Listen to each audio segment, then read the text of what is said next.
Welcome to In the Kitchen with Dinah. Today we're making shepherd's pie. Someone's in the kitchen with Dinah. Someone's in the kitchen, I know. Someone's in the kitchen with Dinah. Gonna taste good, I know. Today we're making shepherd's pie, and I got a shortcut version for you. It makes a 9x13. It's great for dinner. It only takes about 25 minutes. So the first thing you need to do is turn your oven on to 350, which I've done, and get yourself a saucepan and a fry pan. So I'm using hamburger on this ground meat instead of lamb. If you can find ground lamb, go ahead and use it. I always just use what I have on hand. So we are just using instant potatoes. Don't stick your nose up at them because they're really great and they're a shortcut for this. If you have enough leftover mashed potatoes or you want to make your own mashed potatoes by peeling them and boiling them, go for it. This recipe I've always used instant mashed potatoes for, and it works great. You just go off the box instructions. I'm just going to get this in here. This has to get brought to a boil. So in here, in a hot fry pan, I've got 1.5 pounds of ground meat. Just going to get broken up.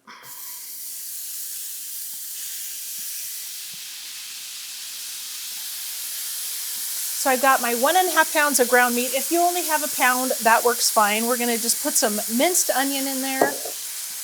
And then you just salt and pepper it to taste.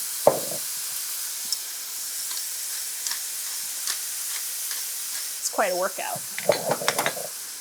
I have to sprinkle some garlic on. And you're just going to break this up and brown it.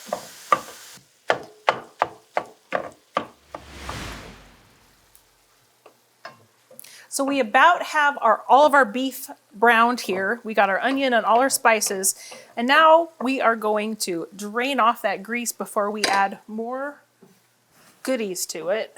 I've just got paper towels and my tongs. I'm just gonna sop it up here.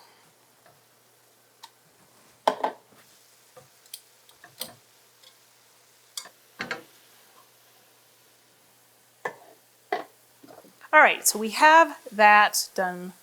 So here's one of our shortcuts, and it's using a packet of brown gravy. So we're just gonna sprinkle that on.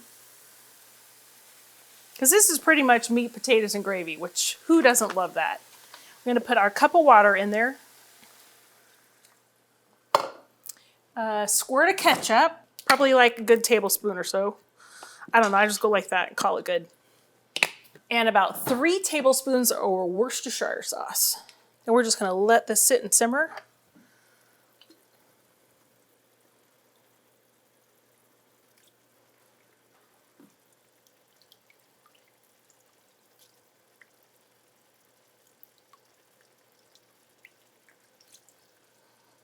Give this a stir. That brown gravy mix is going to thicken up and turn into a gravy. That ketchup brings some good tomatoey flavor in, and so does the Worcestershire. All right, the other shortcut is usually on this they say to mash up peas or carrots and kind of do that. I just use some frozen peas and carrots, and I'm gonna put them right in, probably about a half a bag. You just dump them in frozen. If you want more veg in there, you can. And then they're gonna thaw as it simmers. And this is my version. I mean, there's so many different versions.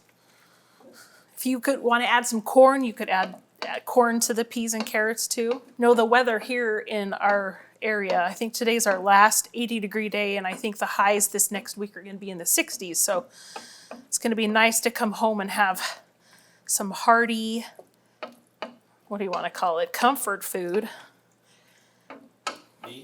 Meat and potatoes. Fall is here. It's time to start. Okay, so we're just going to let that hang out. I'm going to turn my stove down. Oh, okay, so this is boiling. So I'm going to turn off that. We're going to add our 3 cups of potatoes, instant potatoes. Just stir it together here. In instances like this, the instant potatoes are the way to go. I mean, you are more than welcome to make your own potatoes. These are really potatoes. Yeah, It's just dehydrated, yeah. I mean, it's still a potato. It really is. By the time you add the cheese and all the goodies to it, you don't know. Okay, and those are just gonna sit and hang out. That looks pretty great. So I'm gonna turn off the heat here and I'm gonna meet you over at the island and I'm gonna show you how to assemble these. So this recipe makes one 9x13, but I'm gonna make two 8x8s. I'm gonna make one for our dinners this week and then throw one in the freezer, just because there's no way we could eat through all of it. So the last thing we need to add is about between 1/4 and 1/2 cup of shredded cheese to the potatoes. I tell you what, this makes them delicious. All right, call that good. Stir that in. Yum. So good. Cheese and potatoes, So I mean, good. come on. If you're gonna freeze one, I'm just gonna assemble it, let it cool off, and this actually fits in a gallon-sized Ziploc bag, so I'm just gonna package it up. Spray this one. Spray both of them, all that cheesy goodness. So now I'm just gonna put the meat and split it between the two pans here. That is heavy. See if I can do it without making a mess.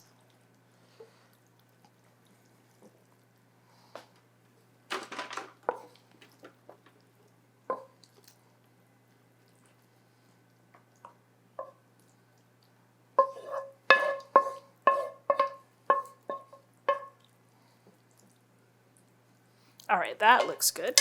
And then your mashed potato, they just go right on top. Now I've seen people pipe it on all fancy, but maybe man, this is so heavy, hot and heavy. I don't know how many pounds of potatoes this is. Scoop some on each one and we're just spread it on. Now because your mixture is hot and we're gonna stick it in the oven, we're just gonna kind of get everything all together, heat everything through even though it is already heated through. This is so heavy. You got a heavy pan and then you load it with 5 pounds of potatoes. Put some more over here. That one look pretty good. Yum. Trying to refrain from cleaning my spatula off with my finger because I know the potatoes are too hot. It'll burn me. All right, so we have one that is gonna cool off and get wrapped up and stuck in a Ziploc bag, and we're gonna stick that in the freezer with all the baking instructions on it. Then all you have to do is thaw it, pop it in your oven when you're ready. This one is gonna cook for about 20 minutes in the oven and then dinner's ready. So let's get that in. It is all hot, it's all cooked. You just want it to get it all married together.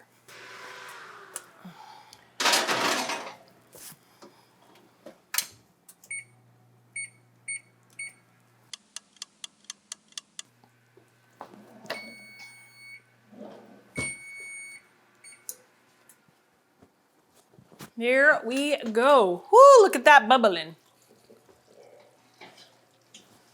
Now, if you want, you could always put more cheese on top, but that's what you want it to look like. Bubble, bubble, bubble. Why?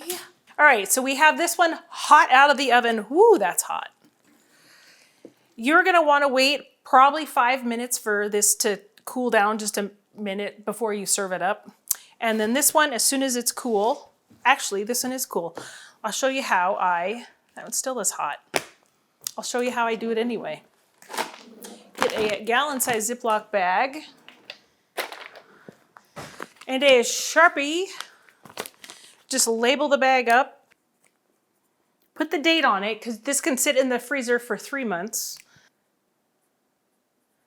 Can't believe how fast this year is going. It's like the kids started school and gonna be $3.50. And when it's cold out of the freezer, I just let it set on my counter. I take it out in the morning, let it set out till about noon, and then put it in the fridge. I'm gonna say you're probably gonna wanna add, it's probably gonna be 40 to 45 minutes at 350 degrees because everything is cold. But honestly, you just want to heat it through. So I've got this. This is still really hot. I just touched my counter. But I would wrap it in foil and then put it in your Ziploc bag because it fits perfectly. And then you just set it on your shelf in your freezer and you've got a freezer ready to go. And then for this one, it's coupled up. Let me grab spoon and a plate, we can get a nice scoop out. This is so delicious to come home to when it start getting cold outside. You want to come in, Mr. Cameraman? You can see all the goodness. And we are such a meat and potato kind of family. I got your vegetable in there, and all you need is a fruit or a salad. You can't, once it sets up, you can see the layer between the meat and the potato. But so very delicious. And I have to say, putting the cheese in the potatoes makes it extra amazing. And this is going to be so, so hot. And like I said, you could sprinkle more cheese on top if you want. So don't forget, I do put the recipe in this description below on my channel, as with all my recipes, if you don't want to sit and watch it 16 times, although I do appreciate that. Anyway, I hope you guys try this delicious shepherd's pie as the fall season is here and it's cold outside. Thanks for joining me in my kitchen today. I'm so glad you did, and we'll see you on the next episode. Part 1, shepherd's pie. With no lamb. It should be cattleman's pie. Well, whatever. It's delicious, whatever you call it. I mean, come on, meat and potatoes, you can't go wrong. Can't go wrong. Welcome to In the Kitchen with Diana. Today I'm going to show... I shouldn't say any of that. It just has to be this. Boom. Sunlight, baby. If you can find ground, I guess, mutton, lamb. Gonna taste good, I know.